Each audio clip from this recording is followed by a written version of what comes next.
দিল্লির বাদশাহ এক প্রস্টিটিউট খারাপ নারীকে লাগিয়ে দিল যে যাও দেখবেন কেউ কারো যদি কোনো ক্ষতি করে দম না নিতে পারে আস্তে ক্যারেক্টারের মধ্যে ঝামেলা লাগাই দিবে। সবচেয়ে বড় ক্ষতিটা এই জায়গায় করে, বান্দা বান্দার চরিত্র নিয়ে আঙ্গুল তুলে, নাউজুবিল্লাহ। কি বলবো দুনিয়ার কথা। হযরত ফখরে জাহান দেহলভী রহমতুল্লাহ আলাইহি, আল্লাহওয়ালা, নবীওয়ালা, আশিক রাসূল, নামাজে জুমা পড়িয়ে যখন নামতেছেন ওই খাতুন দৌড়ে আসলো, বলতেছে হুজুর গত রাত্রে যে আসলেন ছেঁড়া নোট দিয়ে গিয়েছেন, চলতেছে না। এখন অনেকে কারিব আসছিল ফু নেওয়ার জন্য, দোয়া নেওয়ার জন্য। দুর্বল ইমানদার চিন্তা করতে লাগলো, হাই হাই হুজুর রাতে কোথায় ছিল। নাউজুবিল্লাহ। ইমান দুর্বল হয়ে যা হয়, যারা ভালোবাসনেওয়ালা আস্তে আস্তে দূরে সরতে লাগলো। ওই নারীর দিকে সবাই তাকিয়ে পরিচয় দিচ্ছে, মনে হয় যেন অনেক আগের থেকে চিনে। বাদশা পাঠিয়েছে বলে টেনশন নিয়ে না, আমি সাইজ করতেছি। নাউজুবিল্লাহ। আল্লাহ ওয়ালাকে বেজ্জতি করতে চাচ্ছেন, কিন্তু ইজ্জতের মালিককে আল্লাহ। হুজুর মুস্কি হাসলেন, ঘাবড়ালেন না।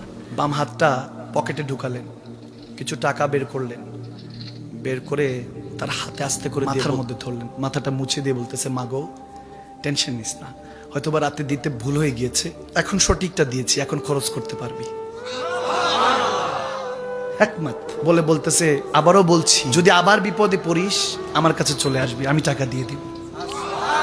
বলে হুজুর সামনে অগ্রসর হলেন, ওই খাতুন দৌড়ে আসলো, কদমে ধরলো, বাবা এই মেয়েকে তো সবাই পেতে চায় টাকা দিয়ে, রাতের রানী বানায়, আজ পর্যন্ত তো এভাবে মেয়ে বলে মা বলে ডাকে নাই, আপনি কে? তার এই মেজাজ, হুসন মেজাজ, খুশ মেজাজ আসতো কোথা থেকে? চোখের পানি ছেড়ে দিয়েছে।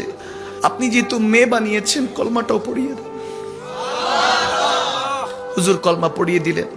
ওই খাতুন উঠলেন, উঠে বলতেছে, আমার যে কোঠা আছে যেখানে খারাপ কাজ হয়, আমি আপনার ইজ্জতের কসম করে বলতেছি, ফখরে জাহানের মেয়ে হয়ে দেখাবো, ঘরে যাব, তাদেরকে কালমার দাওয়াত দিব।